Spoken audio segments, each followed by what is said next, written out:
Bismillahirrahmanirrahim. Alhamdulillahilladzi zahara fi makhluqatihi wa nazarahu al-'arifu bi hadhihi ad-dar bi 'ayni basiratihi. Ashhadu an la ilaha illallah wahdahu la sharika lahu fi wahdaniyyatihi wa ashhadu anna sayyidana Muhammadan 'abduhu wa rasuluhu wa khairu safwatihi. Sallallahu wasallam ala sayyidina Muhammadin miftahi jannati wa ala alihi wa ashabihi wa zurriyyati wa atba'ihi ila yaumil liqa'ih, amma ba'd. Yang kita hormati dan kita cintai para habaib dan alim ulama, para muhibbin, hadirin hadirat rahimakumullah. Alhamdulillah, puji syukur kehadirat Allah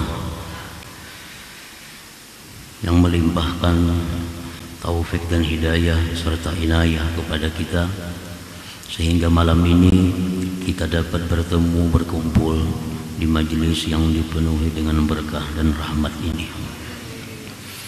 Salawat dan salam keharibaan junjungan kita Rasulullah wa Habibi Nabi besar Muhammad sallallahu alaihi wasallam dan seluruh keluarga, para sahabat, zurriyat dan pengikut beliau sampai hari akhir. Para muhibbin rahimakumullah, al-hikmatu thalithata asharata ba'dal mi'ah min al-hikamil ataiyah. Qala al-imam Ahmad ibnu Athaillah Sakandari rahimahullah wa nafa'ana bi ulumihi wa asrarih, amin. Hikmah yang ke-113 dari Al-Hikam, berkata Imam Ahmad ibnu Athaillah As-Sakandari rahimahullah wa nafa'ana bi ulumihi wa asrarih. Amaraka fi hadhihi ad-dar bin nazari fi mukawwanatihi wa sayakshifu laka fi tilka ad-dar an kamali dzatihi, yang artinya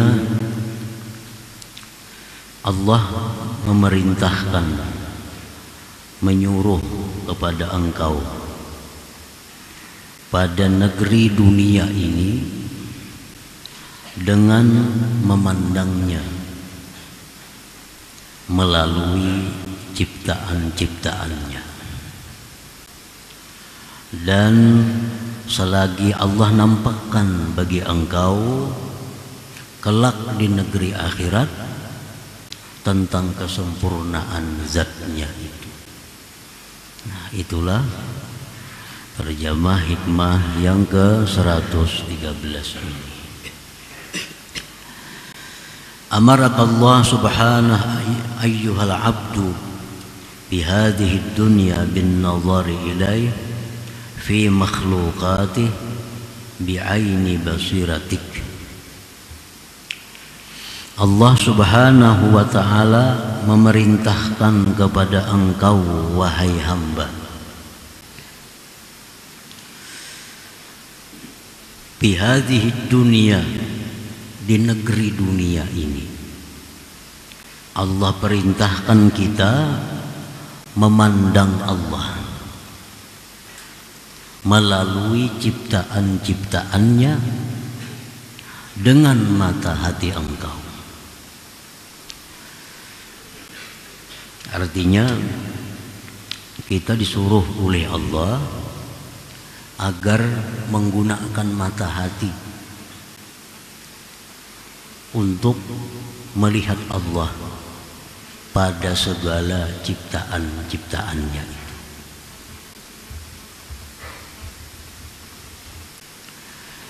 Dengan dalil firman Allah, qul inzuru madza fis samawati wal ard. Katakan wahai Rasul kepada umat, unzuru, tengoklah olehmu, pandanglah olehmu Tuhan allazi, Maza oleh ahli tafsir artinya allazi, pandanglah Tuhan yang ada di balik langit dan bumi itu. Nah, ini perintah Allah kepada kita agar kita melalui mata hati kita ini bisa melihat Allah Subhanahu wa ta'ala itu pada ciptaan-ciptaannya. Nah, para muhibbin rahimakumullah. Jadi apabila kita dengan mata kepala, mata nang kacamata nih, itu artinya apabila kita dengan mata kepala ini melihat sesuatu yang indah di alam dunia ini, maka hendaknya mata hati kita bersamaan dengan itu melihat itu adalah keindahan Allah Subhanahu wa ta'ala. Jadi artinya kedua mata ini berfungsi. Nah, kedua mata ini berfungsi. Mata yang zahir itu melihat kepada yang nyata, yang zahir pula, sedangkan mata hati, mata yang di dalam ini melihat juga kepada yang ada di balik sesuatu yang nampak itu. Nah, jadi apabila kita melihat suatu keindahan di alam dunia ini, maka hati kita pun langsung melihat bahwa itu adalah keindahan Allah Subhanahu wa ta'ala. Kalau mata hati kita melihat alangkah indahnya gunung itu, alangkah indahnya itu matahari, alangkah indahnya itu lautan, alangkah indahnya macam-macam, tetapi mata hati kita tetap memandang satu, bahwa itu adalah keindahan dari Allah Subhanahu wa ta'ala.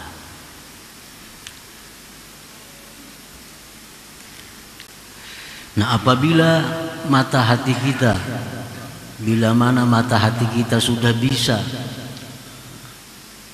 bersatu dengan mata zahir ini, melihat suatu keindahan tadi, bahwa mata hati kita melihat itu adalah indahnya Allah, nah maka ucapan yang kita keluarkan dari mulut kita ini adalah tidak ada lain dari ucapan alhamdulillah. Segala puji itu bagi Allah.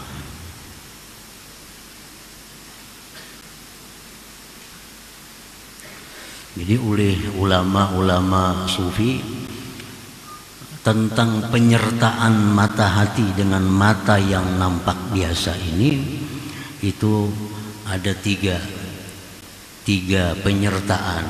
Ada yang bisa melihat Allah sebelum melihat sesuatu, mata yang zahir ini bisa pula besertaan, bisa pula di belakang. Nah, begitu kita melihat sesuatu yang indah, hati kita, mata hati masih belum bergerak. Nah, kita melihat sesuatu yang indah, tapi di belakang itu mata hati kita memandang itu adalah indahnya Allah Subhanahu wa ta'ala. Dan itu ada menimbulkan satu rasa kenikmatan di dalam hati itu. Sebagaimana mata kita yang zahir ini dingin, nah sebagaimana mata yang zahir ini dingin dengan memandang keindahan, maka hati kita pun begitu sejuk begitu memandang itu keindahan Allah Subhanahu wa ta'ala. Nah, apabila kita melihat dengan mata yang zahir ini, dengan mata yang nampak ini, sesuatu yang menyedihkan, sesuatu yang menyakitkan. Nah, mata yang zahir melihat sesuatu yang menyedihkan, sesuatu yang menyakitkan, sesuatu yang tidak nyaman. Nah, di situ mata hati kita melihat bagaimana kekuatan atau keperkasaan dari Allah Subhanahu wa ta'ala. Orang yang sakit orang yang menderita, orang yang dalam keadaan susah, orang itu pasti ingin senang, pasti ingin bahagia, itu pasti. Tapi disitulah Allah dengan kekuasaannya, dengan keperkasaannya, sehingga orang yang ingin sihat, orang yang ingin kaya ini tidak berdaya. Dan disitulah Allah menampakkan Allah itu perkasa. Nah, jadi begitu kita melihat ada orang yang menyedihkan, ada orang yang menyakitkan menurut pandangan mata zahir kita ini, maka di situ mata hati kita melihat begitu perkasanya Allah Subhanahu wa taala. Nah, begitu perkasanya Allah, begitu kuatnya Allah.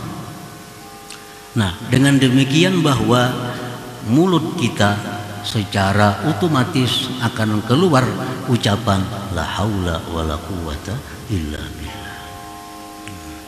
Melihat sesuatu yang kada nyaman, sesuatu yang nista, melihat. Nah, di situ kita melihat begitu perkasanya Allah, begitu kuatnya Allah. Nah, jadi mulut kita mengucapkan la haula wala quwata illa billah.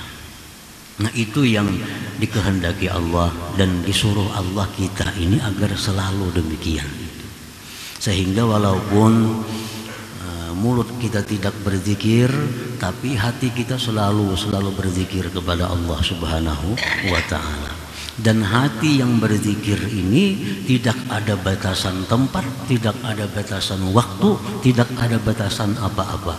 Hati berzikir di dalam jamban berpahala, hati berzikir dalam keadaan bersetubuh berpahala, hati berzikir dalam keadaan apapun berpahala. Tapi kalau zikir lisan ada batasan-batasan. Dalam sini kita kada boleh berzikir, waktu ini kada boleh berzikir. Tapi kalau hati dimanapun, kapanpun, dalam keadaan apapun diberi pahala kalau kita berzikir itu.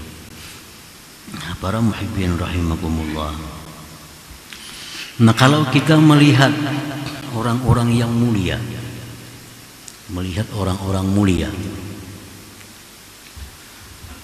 artinya mata zahir kita ini melihat ada orang yang dimuliakan, melihat ada orang yang dihormati.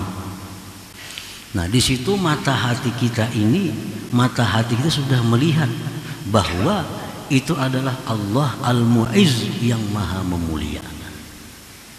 Nah, hati kita sudah melihat bahwa orang itu mulia karena Allah Al-Mu'izz yang memuliakannya. Nah, orang yang mulia ini bukan orang kaya. Orang yang mulia itu bukan orang yang tinggi kedudukan, pangkat, jabatannya, bukan. Tetapi orang yang mulia itu adalah orang yang dekat dengan sumber kemuliaan, yaitu Allah Subhanahu wa taala. Orang yang sangat takwa kepada Allah, itulah orang mulia. Jadi kalau kita melihat ada orang yang sangat takwa, maka di situ hati kita, mata hati kita melihat bahwa Allahul Mu'izz, Allah yang memuliakan itu. Allah bila ingin memuliakan hambanya, maka Allah dekatkan hamba itu kepadanya. Maka jadilah dia orang yang paling takwa. Jadilah hamba itu orang yang selalu melaksanakan apa yang diperintah dan jauh dari yang dilarang oleh Allah. Nah, para muhibbin rahimakumullah, bila kita melihat ada orang-orang yang hina, orang hina ini bukan buruh. Nah, orang hina ini bukan pembantu. Orang hina ini bukan pesuruh. Orang hina ini bukan orang miskin. Orang hina ini bukan orang cacat. Tetapi orang hina yang sebenarnya itu adalah orang yang jauh dari kemuliaan, yaitu orang yang suka maksiat kepada Allah. Itu orang hina. Itu orang hina. Orang yang menghambur-hamburkan nikmat di jalan yang tidak diridai Allah, itu orang hina. Kalau kita melihat ada orang-orang maksiat, mata zahir kita melihat orang-orang yang membuang-buang duit untuk hal-hal maksiat, hal-hal yang tidak ada manfaatnya di akhirat. Nah, mata hati kita melihat itulah orang hina. dan mata hati kita melihat bahwa itulah Allah yang al-mudhil, yang menghinakan orang itu. Nah, para muhibbin rahimakumullah. Jadi Allah itu kalau menghinakan seseorang bukan berarti orang itu dimiskinkan oleh Allah, bukan. Bukan berarti orang itu diturunkan dari jabatannya, bukan. Orang yang dihinakan Allah itu orang yang selalu maksiat kepada Allah, orang yang selalu lupa kepada Allah, orang yang selalu menentang hukum Allah, itu orang yang hina. Nah, jadi kita melihat ahli-ahli maksiat di situ sangat nampak bahwa Allah itu al-mudhil, Allah yang maha menghinakan mereka itu. Kada kelihatan lagi orangnya itu pulan maksiat kada kelihatan lagi. Yang nampak di situ adalah Allahul mudhil, Allah yang maha menghinakan mereka itu. Nah, mestinya demikian mata hati kita ini. Nah, para muhibbin rahimakumullah, innama amaraka bihadhihi dunya an tanzura ilaihim biwasitati makhluqatih wa bi'aini basiratik li'annaka la taqdiru huna an tanzura ila haqiqati dzatihil muqaddasah bila wasitah wa bi'aini basarik li dha'fi nas'atika wa quwwatik. Hanya saja Allah menyuruh engkau wahai hamba di dunia ini memandang kepada Allah itu dengan perantara ciptaannya dan dengan mata hati. Allah menyuruh kita memandang Allah di dunia ini melalui perantara ciptaan-ciptaannya, dan itu pun menggunakan mata hati. Karena engkau tidak akan kuasa di dunia ini memandang kepada hakikat zat Allah yang suci tanpa perantara dan dengan mata kepala. Kada mampu karena lemahnya kejadian dan kekuatan kita. Kada mampu. Kama waqa'a li Musa alaihi salam hina sa'alahu li ru'yatihi bila wasitah wa bi'aini basarih.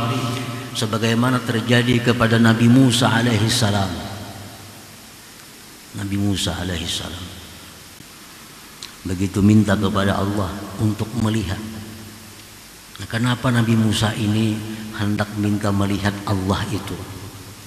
Karena Musa ini sudah bicara dengan Allah. Nah, Musa sudah bicara dengan Allah dan sudah merasakan bagaimana nikmatnya, bagaimana lezatnya bicara dengan Allah, sehingga Musa minta ingin langsung melihat Allah. Nah, ingin langsung melihat Allah. Namun kita kada tahu apa-apa dengan orang, kita kada hendak ketemu, kada hendak melihat orang itu. Men orang ini bakal menyusahkan, kita kada hendak bertamu. Ini Musa sudah merasa bepandir lawan Tuhan, sudah begitu lezat, sudah begitu nikmat. Nah, diceritakan bahwa Nabi Musa ini di dalam beberapa tafsir Al-Khazin, Al-Baghawi dan lain-lainnya, Nabi Musa ini begitu selesai mukalamah berbicara dengan Allah, Nabi Musa ini pulang ke rumah. Bini Sidin begitu melihat Nabi Musa siup. Kenapa siup? Karena pancaran cahaya yang luar biasa di wajah Nabi Musa itu. Nah, ini hanya bakas bepandir lawan Allah, apalagi bakas melihat Allah. Lalu ujar bini Nabi Musa sesudah sadar, wahai Musa, jadikanlah aku istri engkau di dalam surga nanti. Ujar Musa, dikabulkan Allah, asalkan engkau tidak kawin sesudah aku meninggal dunia. Karena suami engkau di akhirat kelak suami yang terakhir dalam hidup engkau. Nah, ini dalam beberapa tafsir Al-Khazin, Al-Baghawi, tafsir As-Sawi adalah jalan lain pun ada diceritakan kisah itu. Nah, Musa ini minta kepada Allah melihat langsung. Minta melihat langsung kepada Allah. Allah berfirman, qala lan tarani, ujar Tuhan, engkau tidak akan bisa melihat aku wahai Musa. Engkau tidak akan bisa melihat aku. Walakin inzur ilal jabal tetapi lihatlah itu gunung. Itu gunung. Ujar Ibnu Abbas, gunung itu namanya Az-Zabir. Bukit Az-Zabir. Gunung Az-Zabir. Fa in istaqarra makanah fasawfa tarani.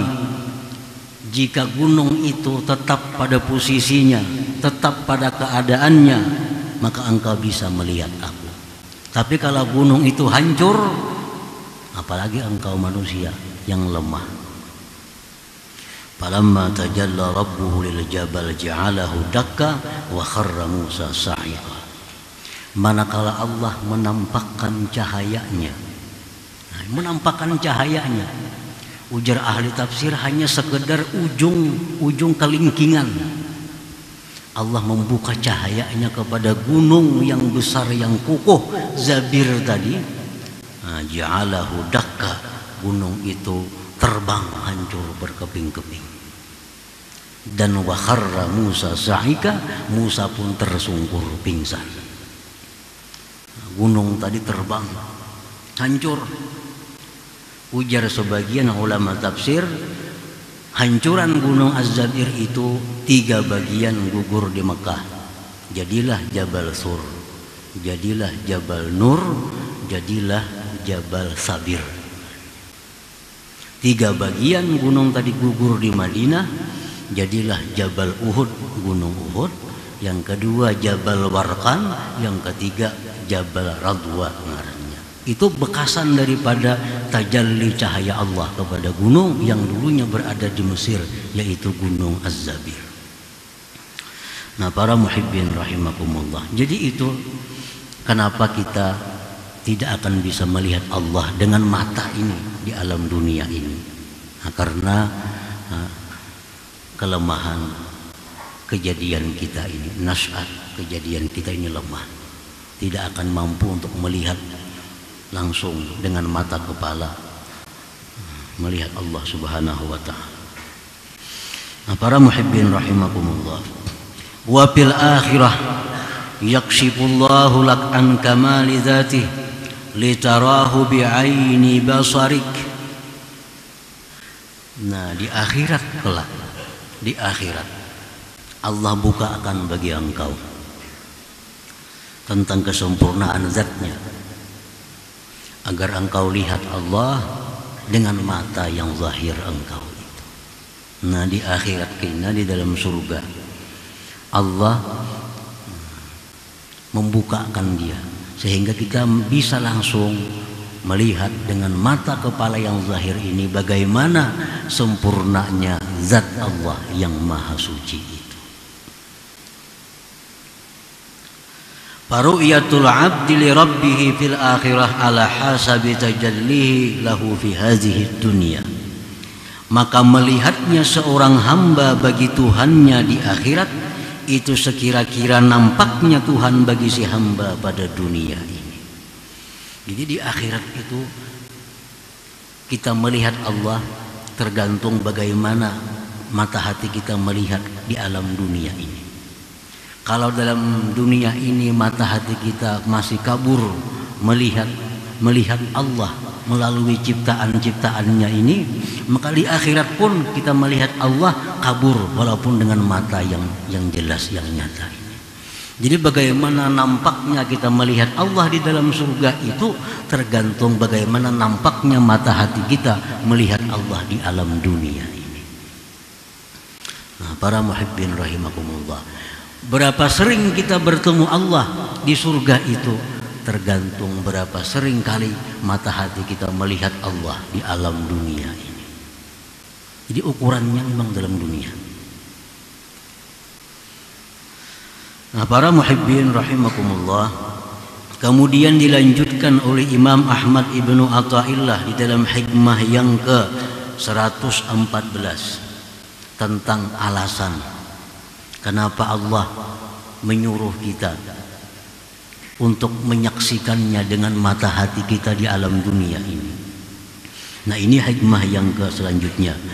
Alima minka annaka la tasbiru anhu fa ashhadaka ma baraza minhu. Artinya alima adama sabrik an ru'yatihi bi'aini basari. Allah mengetahui bahwa engkau tidak akan bisa sabar untuk melihat Allah dengan mata yang zahir ini.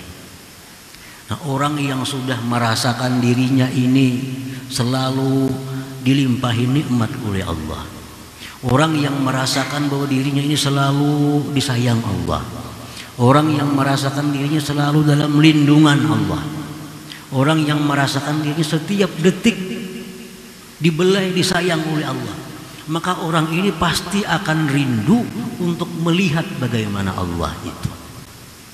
Ini hanya kabar-kabarnya aja. Setiap detik datang kiriman dari Allah, sekejap mata datang kiriman dari Allah. Kita bergelimang dengan nikmat Allah. Nah, orang-orang yang arif itu oleh karena demikian mereka sudah tidak sabar lagi untuk bisa langsung melihat Allah Subhanahu wa taala dengan mata yang zahir ini. Nah, Allah tahu bahwa orang-orang arif itu tidak sabar untuk melihat Allah. Fa'ashhadaka iyyaha litarahu biha bi'aini basiratik.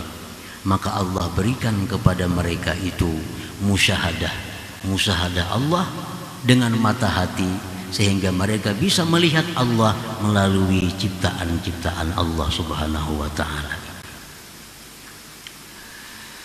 Wa in kanat tilkal akwan hajibatan laka an ru'yatika lahu bi'aini basarik faqad ra'aitah walau min wara'i hijab.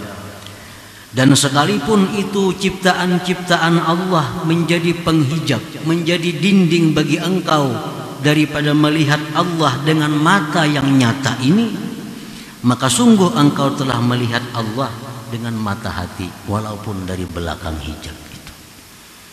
Nah, jadi walaupun Allah itu terdinding dengan ciptaannya di alam dunia ini bagi mata yang nyata, tetapi dengan mata hati Allah itu sebenarnya maha nyata, maha nampak pada ciptaan-ciptaannya itu. Nah, orang-orang yang diberi Allah demikian, orang-orang yang mata hatinya itu sudah jalan seperti tadi, orang-orang yang sudah bisa menyaksikan mata hatinya keindahan Allah, keperkasaan Allah pada tiap-tiap ciptaannya, maka itu adalah karamatun minallahi laka. Itu kemuliaan yang diberikan Allah kepada engkau. Kalau kita tuh sudah bisa macam itu, kita ini sudah bakaramat, artinya sudah bakaramat. Sudah bakaramat itu Allah berikan karamat kepada engkau. Kalau kita bisa melihat sesuatu yang indah, nah kita lihat indahnya Allah di hati, jangan diucapkan di muntung itu, jangan khawatirnya tak muntung nih kena nih. Jadi bahan pemandiran. Ini urusan aini basiratik, urusan mata hati engkau. Jadi mata kepala tetap indahnya gunung itu tetap mata hati. Mata hati yang menyatakan itu adalah indahnya Allah Subhanahu wa taala. Mata yang nyata tetap menyatakan bahwa indahnya itu laut, tapi mata hati menyatakan indahnya Allah Subhanahu wa taala. Nah, bila kita bisa selalu demikian, itu karamatun minallahi laka. Itu karamat yang diberikan Allah bagi engkau. Nah, para muhibbin rahimakumullah. Nah, selanjutnya hikmah yang ke-115. إلى حضرة النبي صلى الله عليه وسلم الفاتحة. أعوذ بالله من الشيطان الرجيم. بسم الله الرحمن الرحيم. إياك نعبد صراط الذين أنعمت عليهم. يا الله بها يا الله بها يا الله بحسن الخاتمة. يا الله بها يا الله بها يا الله بحسن الخاتمة. يا الله بها الله بها يا الله بحسن الخاتمة. فيا أيها الراجون منه شفاعة صلوا عليه وسلموا تسليما. اللهم صل وسلم